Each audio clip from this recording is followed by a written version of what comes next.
nome do Pai, do Filho e do Espírito Santo. Amém. Que a luz do ressuscitado nos ilumine neste momento de oração. O Senhor esteja convosco, Ele está no meio de nós. Proclamação do Evangelho de Jesus Cristo segundo Lucas. Glória a vós, Senhor.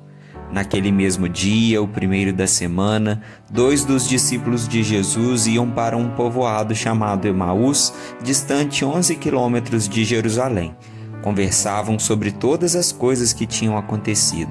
Enquanto conversavam e discutiam, o próprio Jesus se aproximou e começou a caminhar com eles. Os discípulos, porém, estavam como que cegos e não o reconheceram.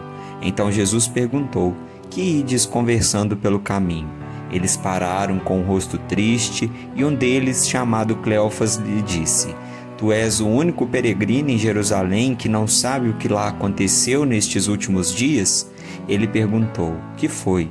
Os discípulos responderam: "O que aconteceu com Jesus, o Nazareno, que foi um profeta poderoso em obras e palavras diante de Deus e diante de todo o povo.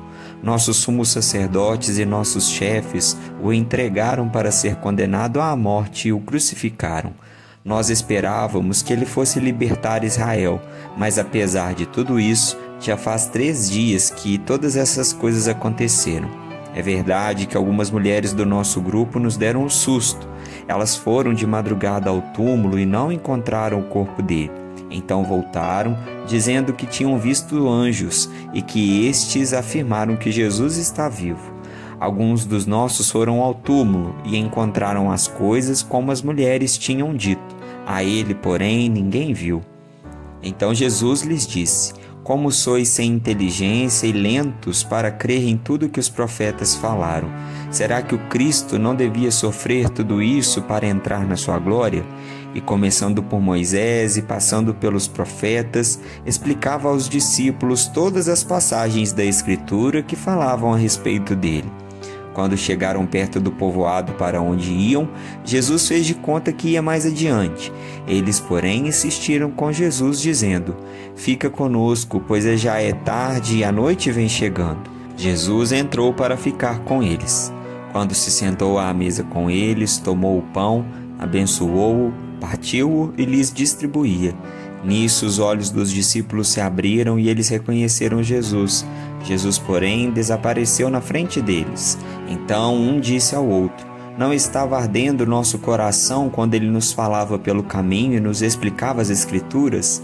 Naquela mesma hora eles se levantaram e voltaram para Jerusalém, onde encontraram os 11 reunidos com os outros, e estes confirmaram: "Realmente o Senhor ressuscitou e apareceu a Simão." Então os dois contaram o que tinha acontecido no caminho e como tinham reconhecido Jesus ao partir o pão. Palavra da salvação. Glória a vós, Senhor. Já não chores, Jerusalém. A alegria voltou. Irmãos e irmãs, Jesus está vivo, Ele ressuscitou.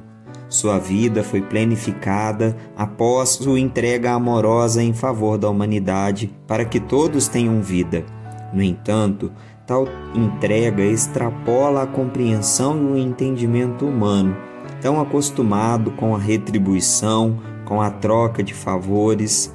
A incompreensão deixa os corações tão entristecidos e abatidos que a luz do ressuscitado acabou sendo ofuscada pelo desânimo. Jesus se apresentou glorificado, com sua corporeidade transformada. Por isso, tal peregrino não é percebido como alguém tão próximo e conhecido. A distância não cura, à distância não se estabelece relação. Por isso, à medida em que se caminha junto, que se dá espaço para o outro, a luz volta a reluzir e tudo se desvela. Aí é possível a proximidade. Muitas vezes, quando estamos passando por momentos difíceis e dolorosos, deixamos-nos ser encobertos pela nebulosidade do medo e do desespero, fechando-nos para a esperança e para a leitura da realidade por meio da luz do ressuscitado. Assim como caminhou ao lado dos discípulos de Emaús, Jesus caminha conosco, nos revela as Escrituras e parte o pão para nós. Tudo isso para renovar e reforçar nossa fé e nossa esperança.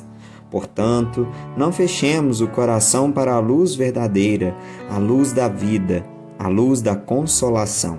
O Senhor está ao nosso lado para que não nos abatamos.